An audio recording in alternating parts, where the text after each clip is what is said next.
কোথায় প্রকৃতির টানে? আজকে চলে এসেছি হচ্ছে গ্রামের মধ্যে। গ্রাম বলতে হচ্ছে এটা কোথায়, ঘোড়ামারি। ঘোড়ামারি এই মানুষগুলো খুব অসহায় জীবনযাপন করে।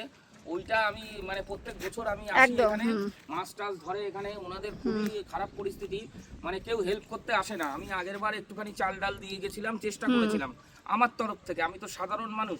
এই যে আসুন আপনারা দেখুন এখানে কিভাবে রান্না করছে, এইটা একবার দেখান। এইটা একবার দেখান কিভাবে রান্না করছে। এই ওই দিক দিয়ে হাওয়া আসছে, আগুন নিভে যাচ্ছে, তার মধ্যে এইভাবে রান্না বান্না চলছে। মানে কত কষ্ট করে জীবনযাপন মানুষগুলোর, এইগুলো দেখলেও কষ্ট হয়।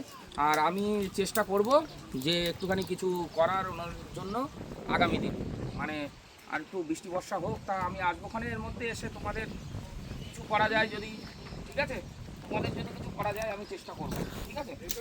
হ্যাঁ, যেটুকুন পারি আমার দ্বারা। আমি তো আর মানে ইয়ে না, আমি সাধারণ মানুষ। আমি যেটুকুন পারবো সেটুকুন সবার জন্য করার চেষ্টা করব, ঠিক আছে।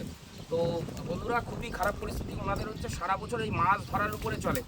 যখন জল শুকিয়ে যায়, জল শুকানোর পরে তখন হচ্ছে ওনারা বিভিন্ন রকমভাবে কাজ করে জীবনযাপন করে। বাইরে চলে যায় ছেলেরা, বাইরে যে কনস্ট্রাকশনে কাজ করে। এই পড়ে যাবে পড়ে যাবে পড়ে যাবে।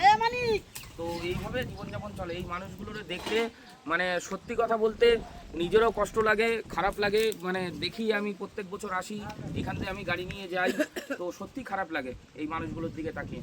তো ওনাদের জন্য কি করা যায় আমি চেষ্টা করব, ঠিক আছে। এটা আমার যতদিন বেঁচে থাকবো আমি মানুষের জন্য করার চেষ্টা করব এবং ওনাদের জন্য আমি কিছু করব, ঠিক আছে। ওকে।